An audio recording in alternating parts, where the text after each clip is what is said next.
Okay, I get one of these workouts, if anything, a week as a newly postpartum mom, trainer in the gym, but finding time to square away more than an hour to move my body and strength train is really hard. I get close to 3 sessions in a week, but sometimes they're cut a little bit short. So I wanted to take you through one of my workouts. My first working set, I already did a warm up set of this, is going to be the belt squat.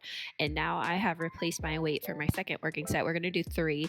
I've replaced it with where I was last week on my finishing set. I like to do a warm up set just to get my body rolling, and then I match the final working set of my previous week, hopefully in the third set to progress that. So let's give it a try. Okay, here we go.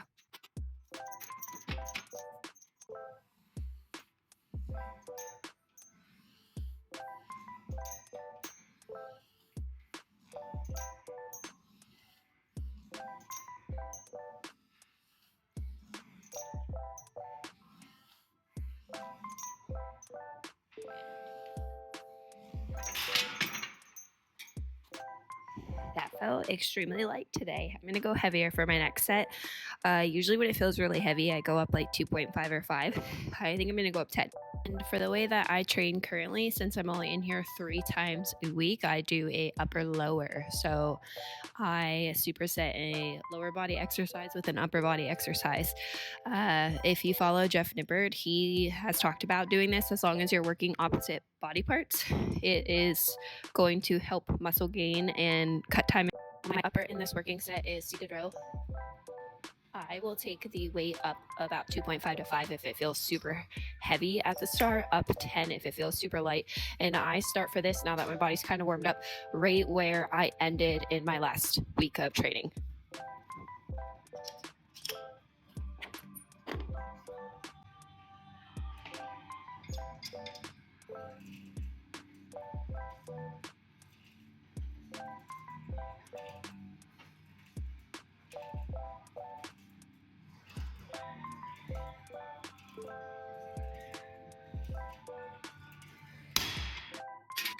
We are going to go about 10 pounds heavier than my final working set last week.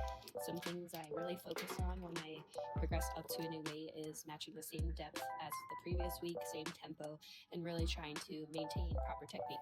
Although it might not be perfect, it's something I'll strive for in the following week when I'm looking to progress.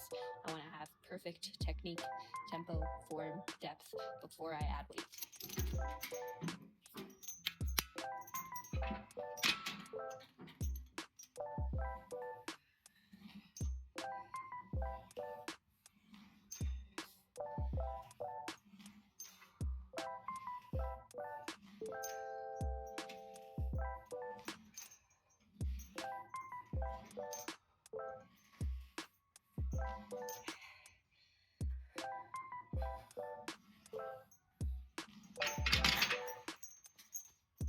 Still think I can go a little heavier, but that was pretty hard.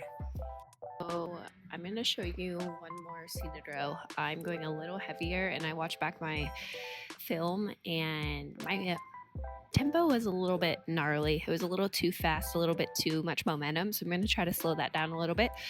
And then the rest of this video is just going to be showing you the rest of the workout because this is a lot of instruction and I don't know if people are going to like it. So going to show you, don't mind the vacuum, I'm going to show you the seated row and then just one clip of the rest of my upper lower exercises that I do in this. So my belt squat and my seated row is the heaviest I've gone since being postpartum, and I'm really proud of it. I'm almost back at the weight where I was before pregnancy. Yay!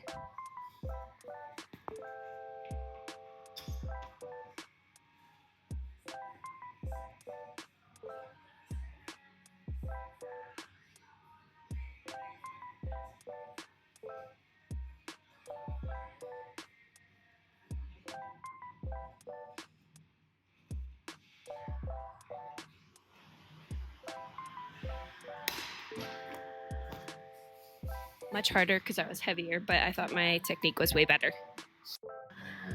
Next set after the belt squat and the seated row is going to be the chin ups. assisted, and a lunge variation. So I'm going to show you these 2 exercises, then we'll move on to our third and final working set, followed by accessories. I'm going to get about 10 reps here. Quick to the top, control to the bottom. Keeping that chest nice and puffed. Strong end points too. We want to fully straighten the elbows at the bottom. Drive. Chest high at the top. Now I lost count because I'm talking. One more.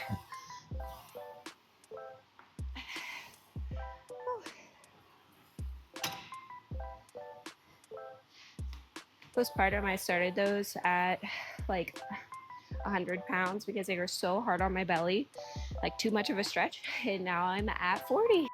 Okay, so we're gonna do a curtsy lunge. These are brutal and I hate them so bad. Curtsy though gives a little added stretch on the glute, so I personally feel like I feel a lot more connection with my glute when I do these, so that's why I'm choosing those over standard reverse or forward lunge. So it just depends on what your goals are when you're choosing a lunge pattern. I also really like rear foot elevated split squats, but those are in another program that I do throughout the week. So I'm gonna show you the curtsy. And I pray that I am in frame for these because I will cry if I'm not. So it's like you're stepping behind, hinging the torso a little bit, and then coming back up top, like you're doing a curtsy.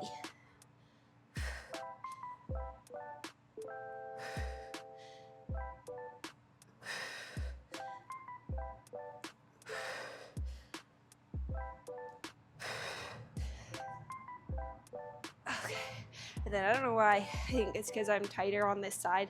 It's been a pelvic thing since postpartum, but it's so much harder on this side. So sorry if the technique gets a little sloppy here.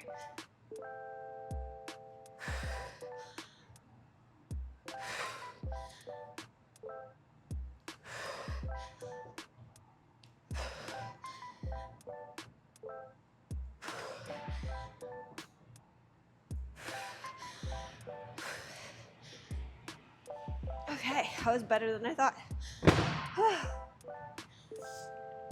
Alright, so 3 sets of the chin ups and the curtsy. So 1 set down. I don't think I'm gonna take either of those up today. Those are hard.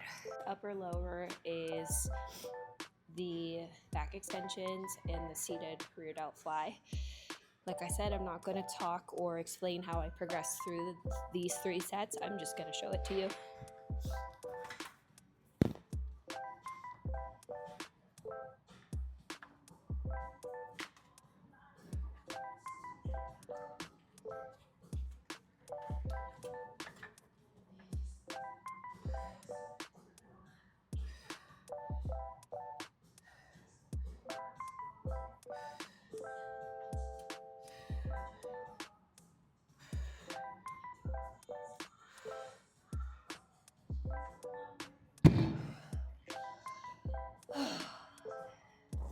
I took those up 10 from last week and they hurt.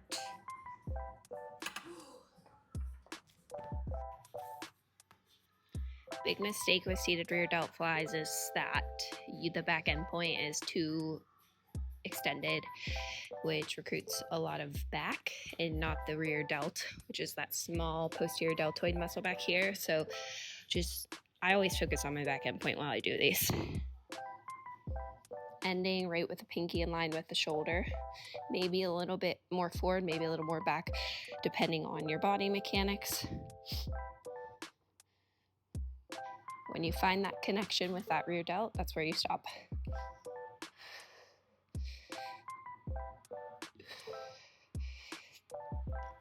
Mind, muscle connection be everything.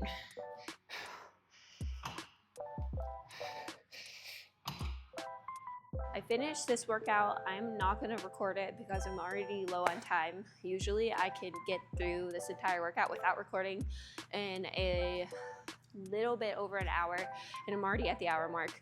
But I finished with 2 sets of leg extensions, alternating leg lowers, because I do have core work in every one of my 3 programs for pelvic strengthening postpartum, and bicep curls. So yeah, just showing you what a total body can look like. You can get a lot of different muscle groups in one workout. I do 3 of them throughout the week, so I get a lot of volume. Prior to postpartum, I was doing like standard splits and training really hard because I was a bodybuilder. And now things have shifted a little bit, and that's okay. Because I might eventually get back to a split, but with the newborn at home, it's just not realistic. So sometimes you have to be realistic with your goals. So thank you for watching. Please comment if you like this type of video. They take a lot of time to edit and work on, but if they're beneficial to my clients that I train one-on-one or just all you guys who watch my stuff, I will keep doing it.